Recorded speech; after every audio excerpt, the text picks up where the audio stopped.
Some people stole music because they were bad. Most people stole music because it was the only thing that actually worked.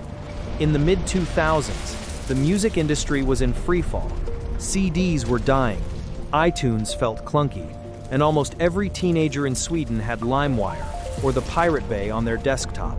Lawsuits were flying, but nothing could beat click, download, listen in a few seconds. One of those kids was a young programmer who'd already made his first millions building ad tech. He loved music, but he also loved speed. What bothered him wasn't just piracy, it was that the legal times, options were slower and worse than the illegal ones.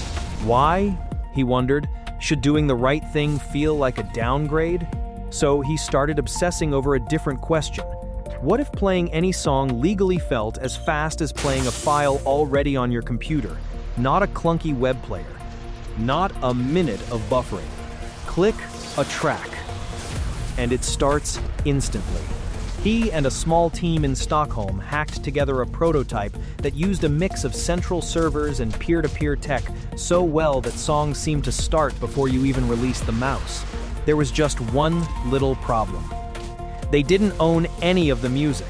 To show labels what this could be, they filled the prototype with pirated tracks, then flew to New York and London and opened the demo in front of the very people suing pirates. The irony was brutal. Here's how we'll save your industry. By streaming your catalog we technically don't have rights to yet.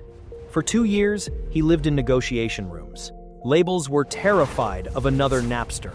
They wanted advances, equity, control. He wanted a free tier, instant playback, and a catalog big enough that piracy finally felt like a worse experience. Deal by deal, country by country, he traded pieces of his tiny company for the right to stream the world's music. When the product finally launched, it wasn't some big global splash. It was an invite-only desktop app in a few European countries. No one outside the scene cared, but inside those first circles, coders, students, music nerds, something clicked. You typed a song, hit play, and at times just worked. No downloads, no viruses, no guilt. Word spread. Invites became currency.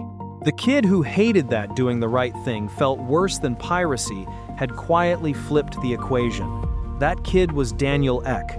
The scrappy Swedish desktop app became Spotify, the platform that turned ownership into access and dragged a dying industry into the streaming age.